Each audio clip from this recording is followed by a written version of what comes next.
Hi అండి అందరికీ. గోంగూర చింత చిగురు పచ్చడి చాలా బాగుంటుంది. ఉప్పేసి గోంగూరను మంచిగా కడుక్కోవాలి, ఫ్రెష్గా అవుతుంది.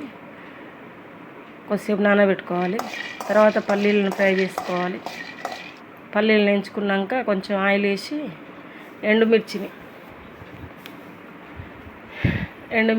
ఎండుమిర్చి దాంట్లోనే ఇవి ఫ్రై అవుతుంటే కొద్దిగా వేగిన తర్వాత ఒక 4 పచ్చిమిర్చి, తర్వాత దాంట్లోనే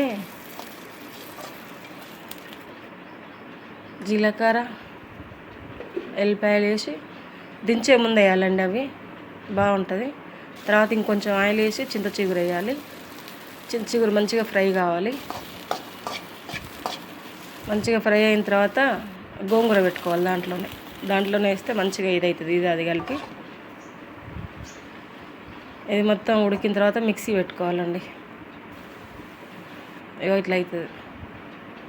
2 ఉల్లిగడ్డలు కట్ చేసి వేస్తే బాగుంటుంది. గోంగూరలో ఉల్లిగడ్డలు వేస్తే పచ్చడి అయిపోయిన తర్వాత పోపు వేసుకోవాలండి. కొంతమంది వేసుకోకుండా బాగానే ఉంటుంది, కానీ వేసుకుంటే కొంచెం బాగా అనిపిస్తుంది టేస్ట్.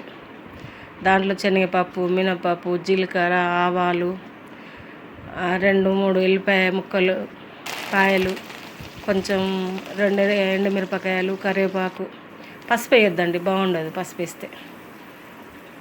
తర్వాత పచ్చడిలో పెట్టుకొని తయారైపోయింది పచ్చడి. వేడి వేడి అన్నంలోకి గోంగూర పచ్చడి, నెయ్యి, సూపర్.